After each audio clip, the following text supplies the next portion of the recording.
accessible. Sorry, no problem. Easily accessible through the town calendar.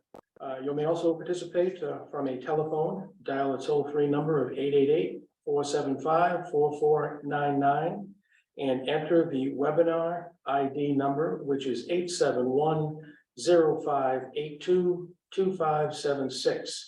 Please note that no participant ID is needed. Just press pound when you're asked. Telephone users may dial *9 to request to speak after joining the meeting. Computer and computer app users will use the raise hand feature to request to speak. This meeting is being held in person at the location previously stated and written on the meeting agenda. Members of the public are welcome to attend this in-person meeting. Please note that while an option for remote attendance and/or participation is being provided as a courtesy, the meeting will not be suspended or terminated if technological problems interrupt the virtual broadcast, unless otherwise required by law.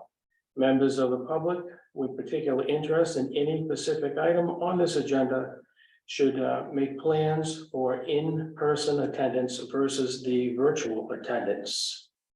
Okay, so let's get started. Looking at our agenda, agenda item number 1 is a reorganization of our board.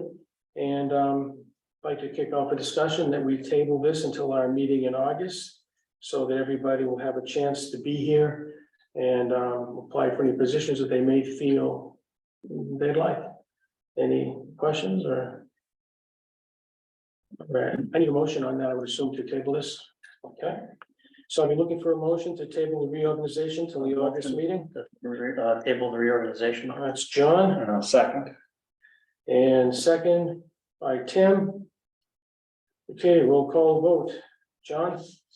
Aye. Tim? Aye. And I for myself. That's all the voting members we have this evening, right? Yes, Correct. okay. So we will review this again at our August meeting. Okay, open meeting and roll call. So I probably should have done first. We opened the meeting, so. Okay, we're already open, so do we need a Yeah. roll call? No. Okay. Fine. Is there any public comment this evening? No? Doesn't look as such. Okay.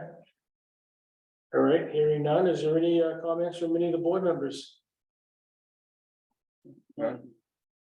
All right. Let's review and approve our May Stormwater Task Force meeting minutes from our May meeting. Are there any discussion on these minutes? They should have been emailed to everybody. I reviewed them and they looked fine. They look good to you? Did you, you on, you saw? Yeah, I have them, Okay, very good, very good. So are you looking for a motion to approve the minutes as written? A motion to approve the minutes from last month's meeting. Okay, motion made by second. John. Is there a second? Second. Thank you, Tim. Roll call vote. John, Aye. Tim, Aye. and I for myself. And you don't have to do roll call votes because none of the members are online.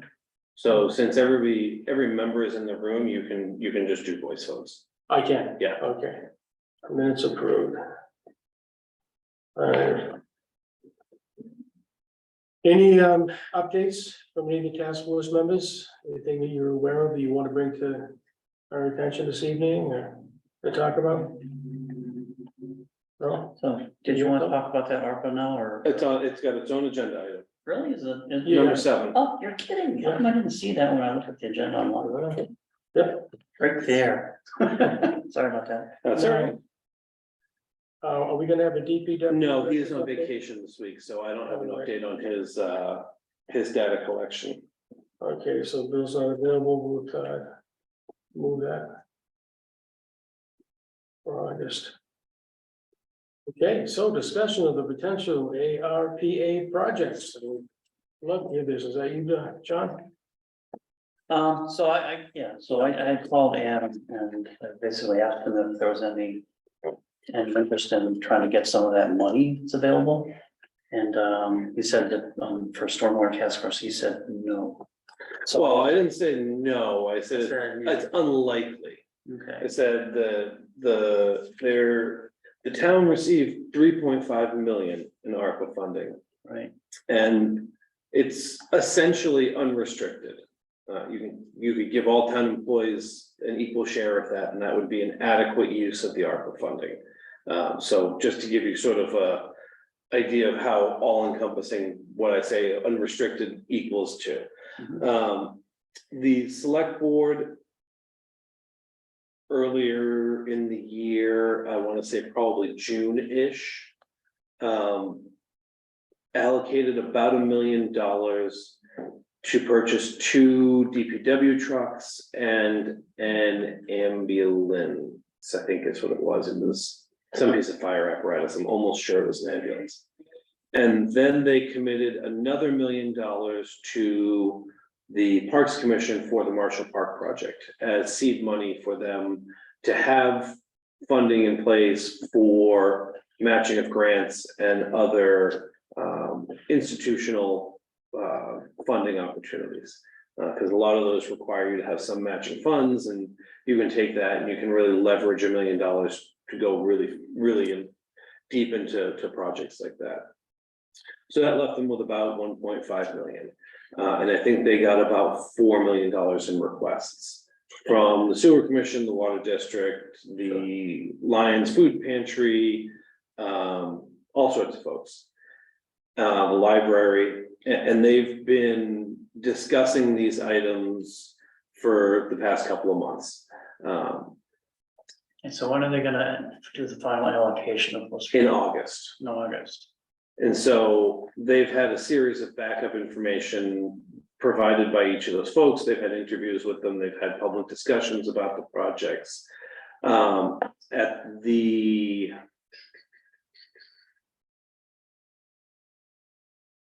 it was a couple of meetings ago, might have been the last meeting in June.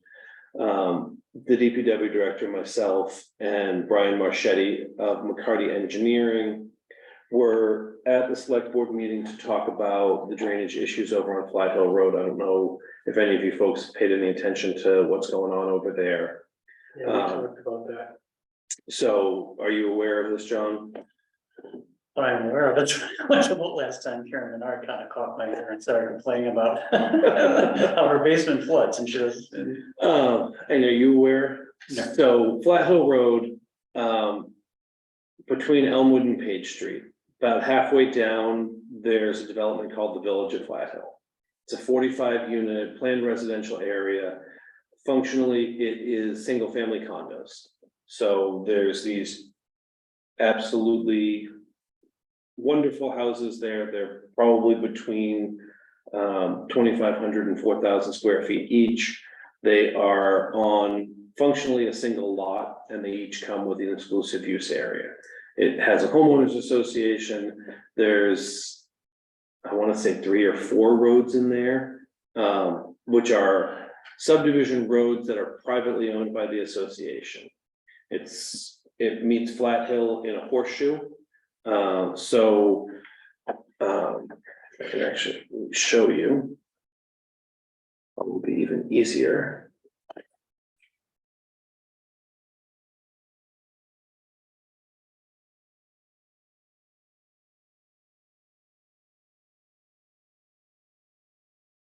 No, that would probably be it.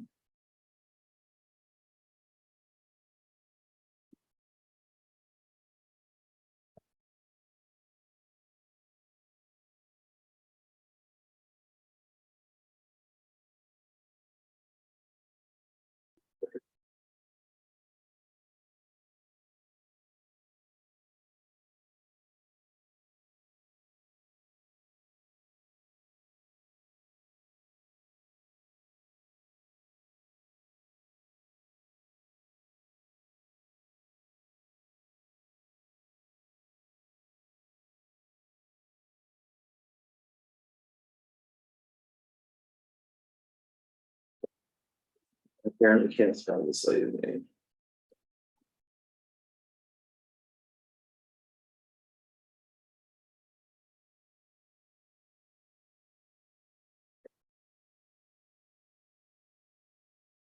So here is map of the development. Okay, there are 3 roads.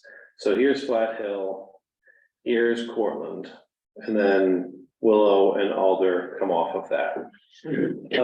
This development was permitted in the mid-90s, constructed in the early aughts.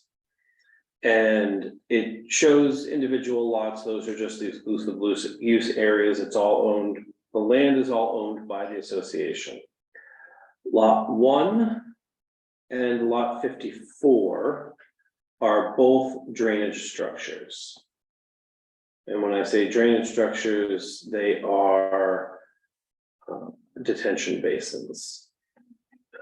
So you can see this almost adult shaped detention basin there. And this one up here is a little less large, and it's more egg shaped. These are owned by the association, they're managed by the association. They both, and more so the southern one, have been alleged by the neighbors to be a significant flooding issue along that section of Flat Hill. So across the road is Alice Acres Farm, and in or about this area here, there is a drop inlet and a culvert, or I shouldn't say culvert, it's a couple of pipes that come across Flat Hill to about here.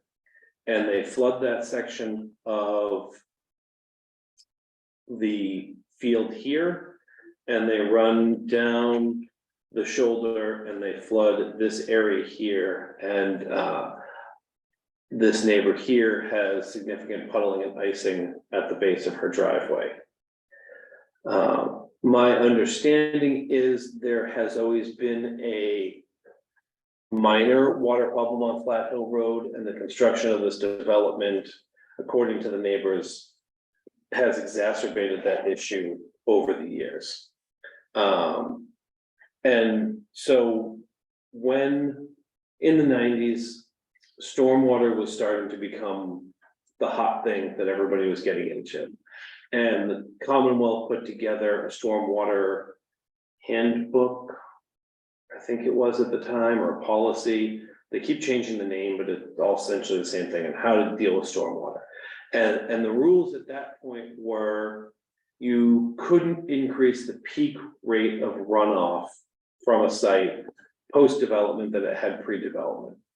No discussion on volume. So if you were shedding, your site shed water at 10 cubic feet per second at its highest rate, it couldn't exceed that it couldn't exceed 10 cubic feet per second at any point. If that rate of runoff was for 20 minutes pre-development, it could be for 10 hours post-development, and that would still meet the standard. That has changed, and now there's volumetric calculations as well as peak rate calculations. This was designed only on rate of flow. So that clearly could easily exacerbate the issue. And then the allegations are that these detention basins aren't being maintained properly by the association. So when you design a basin, it's a certain width, it's a certain depth, it has slopes, and there is a calculation of volume in there. And they put, they designed the bottom to accept the water and to infiltrate it back into the ground. If you use sand on your roads, it washes into the catch basin. Catch basins are essentially a large barrel, and they come up and then they neck down and they come up to the structure. And the outlet for the catch basin is usually a lot above the large barrel. The barrel's a settling area, they call it a sump.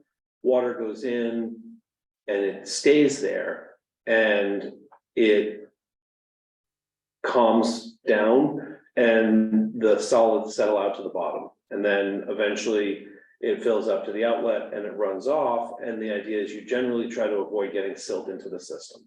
And you're supposed to clean the basins out on a regular basis.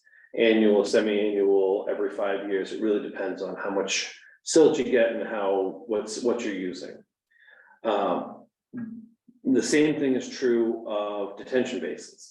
Once, if you don't clean your catch basins out properly, then silt gets into the detention basin. And detention basins are designed where you can sort of see here, there's this line, that's where the pipe comes in. And this area here is usually reserved as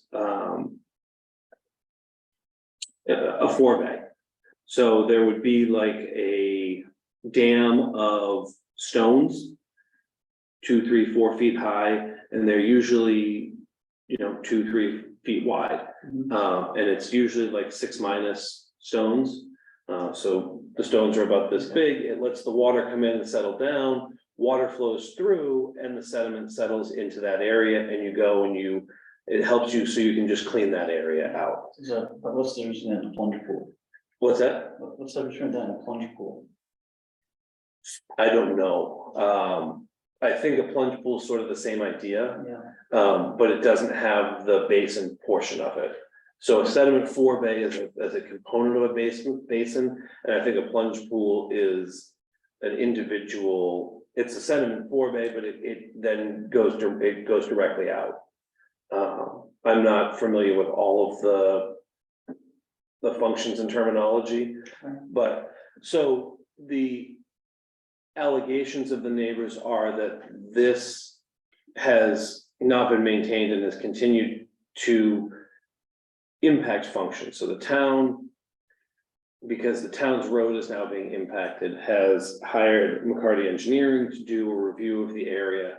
And they came back and said they believe that the bottom is choked out and silted, and that the outlet structures aren't functioning properly and the water's bypassing them. So the basin is essentially not functioning at all. Water's just going in there and going under the outlet structure. So the outlet structure is a pipe structure that is set down on one side of the basin. In this one, it happens to be in this area. And the idea is it has a series of orifices in it. And it functions similar to the outlet of a catch basin where the pond fills up and it gets to the orifice, and then it fills it and exits over to this area and settles out for when the pond is too full, because the pond is designed to hold so much flow. I don't know what the design standards were at this time. I don't have them off the top of my head. Right now, we require developers to mitigate the first inch of rain. So this would, if it were designed today, would hold the first inch of rain. And when it got to that volume for the area that was designed to drain into it, it would get to the outlet structure, go into there, and it would be metered out at a predetermined rate that's designed into the outlet structure. So this outlet structure happens to be made of corrugated metal, which was everybody's favorite back in the day, apparently. And so it's failed. And the recommendation of McCarty is that the homeowners association reestablish the basin to its original grades and shape and replace the outlet structure, along with some other things. I believe, and I don't know that they haven't taken any formal votes on this, that the select board is intending to provide some ARPA money for that to happen, for the basin, for both basins and outlet structures to be maintained and replaced. The basins wouldn't be replaced, they would be maintained, the outlet structures would be replaced. So there is a stormwater component in there. So whose responsibility is it to cost for that? They have asked McCarty for an estimate, and he said it would be about $12,000 for each basin. Okay. He figured 2 to 3 days of work with the machine, and then the cost of the outlet structures. Any costs going to be incurred by the association? That's still That's being. undetermined. The last meeting, the association and the select board didn't have the most friendly interaction. Okay. And I think that, based on that, the select board has said they would like to revisit that discussion and try to make it a little more, amicable. Do we know if the association actually had a plan to maintain this over all the years it has been there, and if they've done that? Well, that's the other challenge is back in the nineties and the early aughts, operation and maintenance was something that no one really thought about. Okay, They were like, hey, build these stormwater structures, we need them. And no one said, well, what happens to them in 5, 10, 50 years? right, As you know, Tim and Richard know, and I don't know how much you follow development here in town, John. When someone builds a stormwater system now, operation and maintenance is required as part of their calculations, and we require it in all approvals. And it outlines who's responsible for the maintenance, what the maintenance looks like, and how one would do that. So it's sort of a roadmap for someone buying something like this, excuse me, or the association on, you need to make sure you're cleaning catch basins every year. You need to clean your sediment forebay annually. You need to mow the grass and knock down the woody vegetation around the edges. You got a funnel list, right? Yeah, and they didn't have any of that. They just had a condition that said, well, you gotta maintain your stormwater. What does that mean to somebody who, a group of homeowners who don't know? Yeah. right, And I know that they've worked with Lakeview to do landscaping around the basins to cut back some of the woody vegetation, cut back some of the stuff, but I don't know that Lakeview's done much, if anything, as far as mucking things out and sort of reestablishing a permeable bottom. Yeah. Which is really what these things need. So,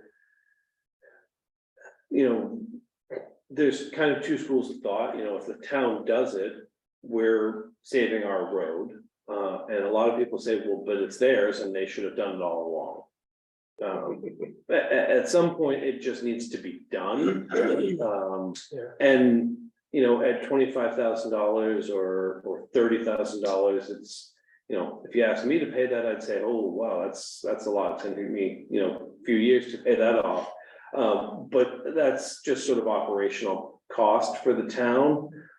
We have contracts with folks who use equipment. We have some of our own equipment.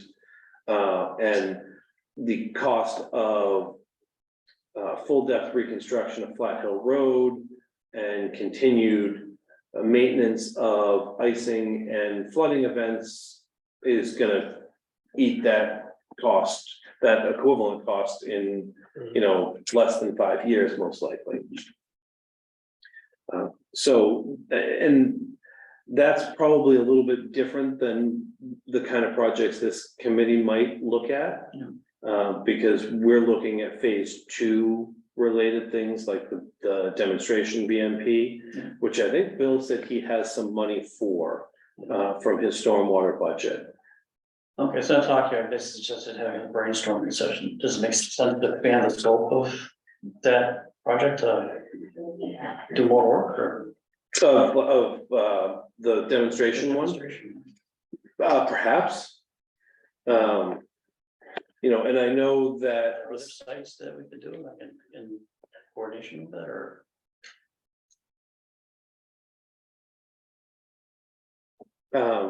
I honestly don't know. There may be. The library is a pretty, we have to do a retrofit at some point. The library has a very visible detention basin. I would think that would be a great place to do a retrofit. It's a town facility. It's right on Mass Ave. Tons of people drive by it every day. When they first did that detention basin, I was impressed. I don't know why, I just looked at it and says that's a smart way to manage a stormwater. Yeah. It's really smart. Mhm. So it does capture, people's attention. Yeah, and a lot of people use the library. Everybody brings their kids to school. It's all right there. Yeah, we're doing renovation on our property, we're spending a lot of money on drainage on our property, because I do not want to sell it to flood, and it's easy to do that kind of stuff up front. Let's pay for it all. And that's really what it comes down to, is if you can afford to do it up front, you're gonna save yourself long term. Yeah. So that's my suggestion, if it makes sense to expand the scope of what they're doing, is maybe that's an option. See what they, yeah, they can always say no harm asking them for money. Do we get any of this money for that rain garden up at the high school? No, We asked, right? I thought we were gonna ask. Didn't we talk about that? we did, and Todd had mentioned potentially asking, and then he resigned. Okay. That project's still moving forward though, right? As far as I know, Yeah, I think Bill said, I think what happened was the original estimate was like 6 figures. And they went and they looked at it to see what they could do, and they realized there was a formulaic error in the estimating sheet that CEI had put together. And it knocked it from like $240,000 to like 23,000. yeah. And they were like, oh, we can probably just pay for that out of what we get annually in our budget. Okay. Let me ask you another question. So, so I'm getting pinged from some of my community members on Baker Hills. I'm sure we have other lakes that have the same problem. So the tributaries that feed, and they must be pumping sand and silt and other debris into the lakes. So I know Kentucky Road, Mulpus is what's feeding the lake. And there's hundreds and hundreds, maybe thousands of yards every year of debris that are coming in, sand and silt. And basically that delta is filling in sand and silt. Is that something that we concern ourselves with? Has that been brought up before the committee before? Well, I'm sure it's not unique to Hickory, that's true. no, it's not. A previous chair had brought up something similar to that. And I think Hickory has some unique challenges about the way the mulpus feeds it and where the mulpus comes from. So the challenge with that is the town doesn't use sand in its road treatment in the winter. So all of the sand and silt that's traveling through the fluvial system to Hickory is from the land or the banks around the mulpus. And is stormwater exacerbating that? That's the big question. Is it climate change? Is it more intense storms more frequently? Or is it the way that we're handling stormwater? And I mean, I know that it's kind of a hair splitting question, but is it just the amount of rain getting into the mulpus, or is it specifically because we're discharging stormwater in a way that's increasing the rate of flow or something like that? There was a proposal some years ago to do a project that looked at the upper mulpus from sort of like probably from the headwaters down to Hickory, and to look at it as a healthy watershed and ways to maintain it as a healthy watershed and how stormwater might impact that. We went to the Commonwealth and applied for a grant, and they told us that we didn't have any proof that it was a healthy watershed. And they didn't give us a lot of really quality feedback about it, and so it just kind of died on the vine. I mean, I think it's something that this committee certainly could support with. I don't know that it would be, and I think, with Shirley, I think they have issues that are slightly different than Hickory in that way. They must have a similar problem, because every lake gets fed with tributaries and streams and. I think that their tributaries tend to be through areas that aren't eroding the same way. And I think that they come from a wider area. I think they get more tributaries that there's They have a more. much larger watershed, I know that much. Yeah, I think that there's more space for the water to slow down and the silt to settle out Okay. and before it gets there. Whereas with Hickory, I think that stretch of the Mulpus from Chase Road to the inlet at Hickory is really just that water. And I think it tends to carry a lot further. It must be 95% of all the water entering the lake is coming from that, the Mulpus. Oh, yeah. Yeah, it's just gargantuan, and when it flows really, Mhm. And the banks of the Mulpus aren't stable. yeah. In a lot of places, and they're just pulling down, like I know if you go to the Lane property. And you walk down the pathway adjacent to the parking lot near the river. You can see where it pulls the bank away when it Yes. really gushes. Yes. And that just shoots right down your way. And the challenge is. The impact is on private property. Because in Hickory. And so there's. The town can address what's happening, I mean, most of the Mulpus is owned privately. The town can address some of their stormwater stuff, but how to get the town involved in stabilizing the banking has always been the big question.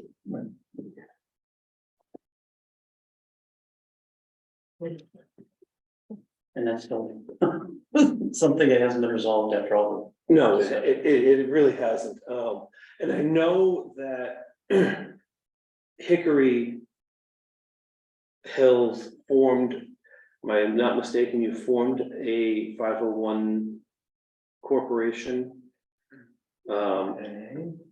Separate from the Hickory Hills Corporation. Yeah, I'm not familiar with that. Oh, I thought they formed a charitable organization in order to look at addressing some of the watershed issues and being able to do so by accessing other financial means that might not be accessible to them as Hickory Hills Corporation, because that's I mean, it's not really a for-profit corporation, but it is from a tax liability perspective. Yeah.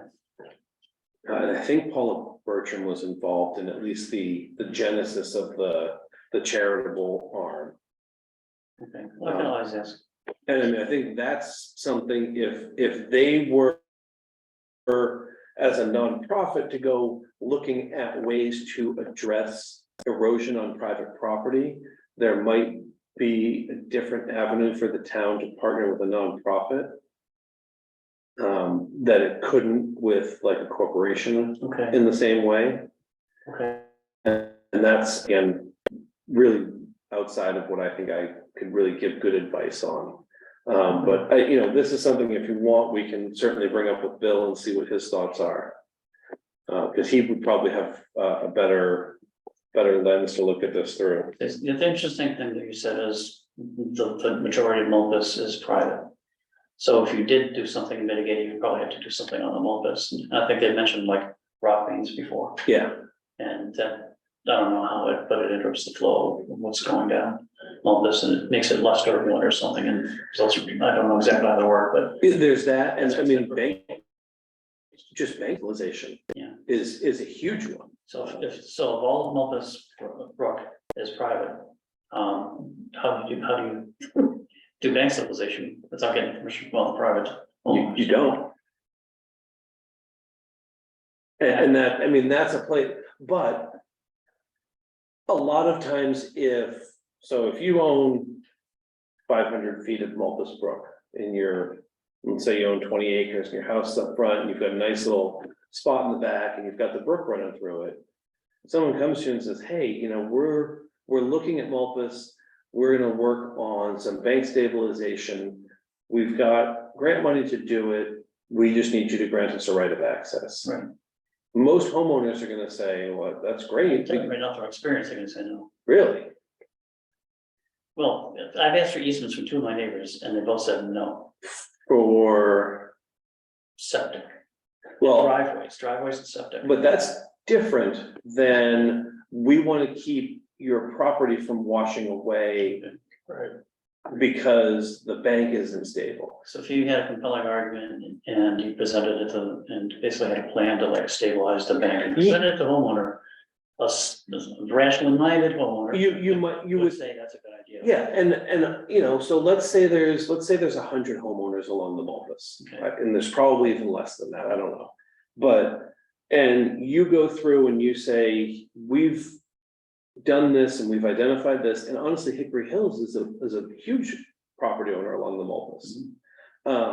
So they're gonna obviously grant themselves access to get in and stabilize bank on the community property. Yeah. So let's say there's 40 and 10 of them say no.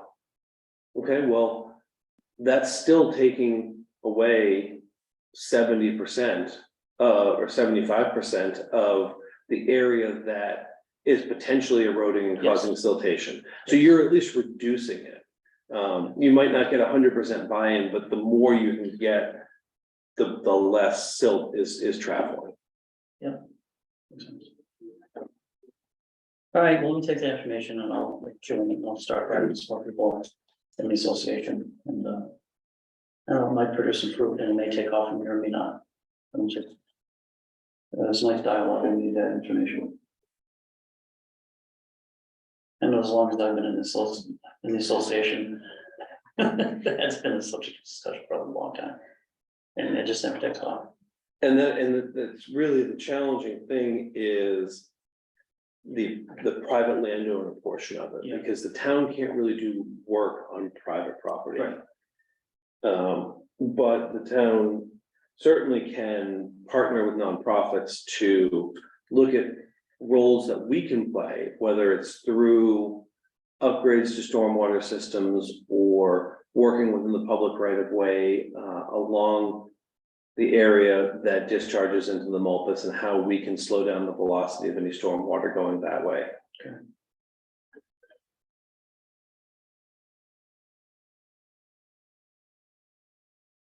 Well said, John. Yes, thank you very much. No problem. Okay, moving along. Asset management grant, any? They're plugging away. I don't have the numbers because they're reported to Bill. I will say they helped me get my dog when he ran away, so that was helpful. Okay, well, we're moving along, we're trying. Yeah, they're moving along. I've actually seen them out and about when I was doing other stuff throughout town, so. And I don't have an update on the demonstration project either. Okay.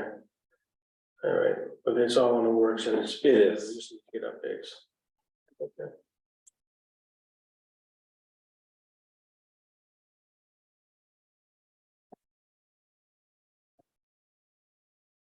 All right, any directors or members have any issues, but they'd like to see us discuss at our next meeting? So I'll carry over the Hickory Hills item.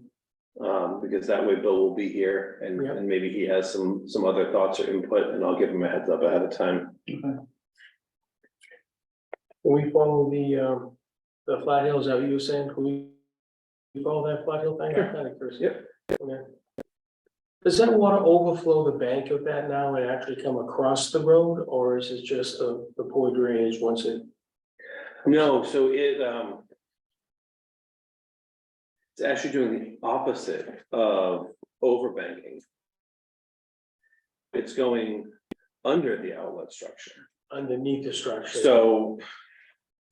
Do a really poor drawing, but No, I think I just say it, so it's going underneath the pipe as well. yeah, so like if this is the outlet structure. Yeah. Here. This is the top of bank. This area, there's something happening in here that's eroding, so the water gets in here and it's just bypassing that. So it's not the pond isn't even holding water. And Like a little underground river or something like that.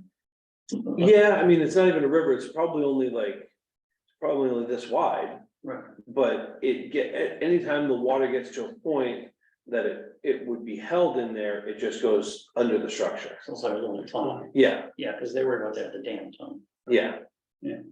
And so the replacement of the structure would go to hopefully reducing the concentration of water over time and slow it down, but also reestablishing volume to hold it in the pond. They haven't surveyed the interior of the pond, so they don't know how much fill is in there and whether or not the bottom is at or close to the elevation it was designed to be.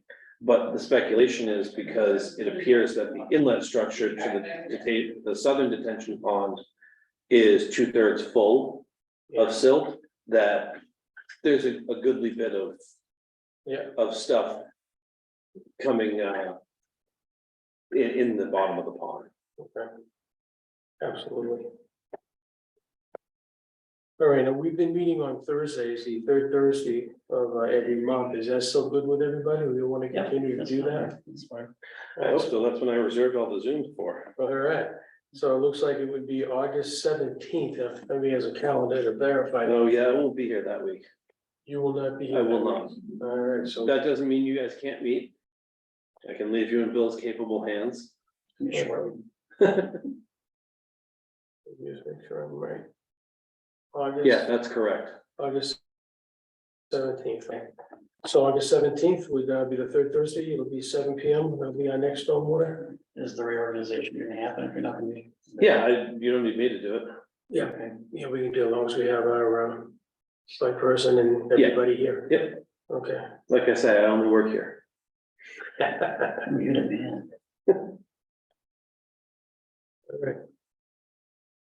All right. Any public comment? Do we have anybody online? or- I don't know what's going on. No, Oh. well, there's one person online, I think, but that's not public. No, that's Danielle. Yeah, She is Hi, Danielle. public, but I think she's here just to take minutes. okay. All right.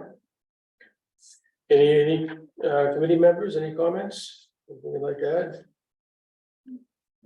I'm good. Welcome aboard. Thank you. Good to have you. What's your last name? Wilton, How do you spell it? WILLSMER. All right. Okay, then hearing none, I'd be looking for a motion to adjourn. All right. John makes the motion. Second by Tim. All in favor? All opposed? The meeting is adjourned. Thank you very much, everybody. Thank you all. Have a good night, Danielle.